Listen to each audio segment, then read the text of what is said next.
ఈ moulded క్లేని use చేసి different ఐటమ్స్ని ఇంట్లోకి యూజ్ అయ్యేలాగా చేసేసుకుందాం.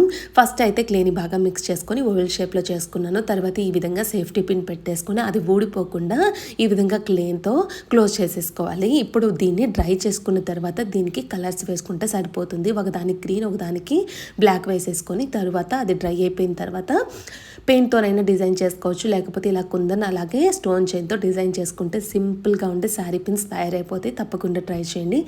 ఇప్పుడైతే మనం క్లేతోనే బ్యాంగిల్స్ని ఎలా తయారు చేసుకోవాలో చూసేద్దాం.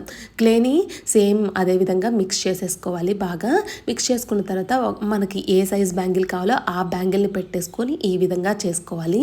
చేసుకున్న తర్వాత దాన్ని బాగా డ్రై చేసుకోవాలి. డ్రై అవ్వకుండా మనం తీసామంటే అది షేప్ అవుట్ అయిపోతుంది.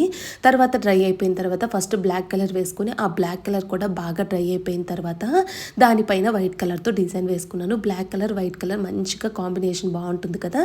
ఈ విధంగా చేసేసుకున్నాను. అన్నిటిని చిన్నపిల్లలకి వేసామంటే చాలా బాగుంటుంది. తప్పకుండా ట్రై చేయండి. ఇప్పుడు క్లే ఇంకా మనం సీడీని యూజ్ చేసేసి మంచిగా సింహాసనాన్ని ఎలా తయారు చేసుకోవాలో చూసేద్దాం. ఫస్ట్ ఈ విధంగా 4గా చేసేసుకున్నాను. దీనికి లెగ్స్లా పెట్టేసుకున్నాను. క్లేని బాగా మిక్స్ చేసుకొని ఈ విధంగా పెట్టేసుకున్నాను. ఒక కార్డ్బోర్డ్ షీట్ తీసుకొని ఈ విధంగా షేప్లో కట్ చేసేసుకొని తర్వాత దానికి రెడ్ కలర్ వేసుకున్నాను. అది డ్రై అయ్యేటప్పటికి మళ్ళీ క్లే తీసుకొని బాగా మిక్స్ చేసుకొని ఈ విధంగా పెట్టేసుకొని దానికి రెడ్ కలర్ వేసుకున్నాను. ఇప్పుడు దీని మీద మంచిగా డిజైన్ వేసేసుకున్నాను. మీకు ఇష్టమైన డిజైన్ సింపుల్ డిజైన్లో వేసుకుంటే సరిపోతుంది. తర్వాత వీటికి కుందన్స్ స్టిక్ చేస్తున్నాను. ఈ విధంగా స్టిక్ చేసుకున్న తర్వాత ఇక్కడ స్టిక్ చేసేయాలి.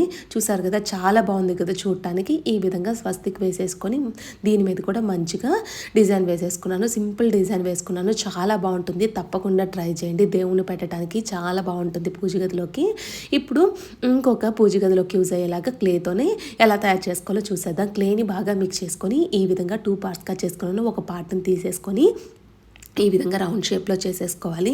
తర్వాత దీనికి లెగ్స్ని ఈ విధంగా పెట్టేసుకుంటే సరిపోతుంది. దీన్ని బాగా డ్రై అయిపోయిన తర్వాత దీనికి మంచిగా కలర్ వేసుకున్నాను. ఒకటైతే రెడ్ ఒకటైతే గ్రీన్ వేసేసుకున్నాను. మనకి ఇది దేవుడు గదిలో పెట్టుకుంటాం కదా.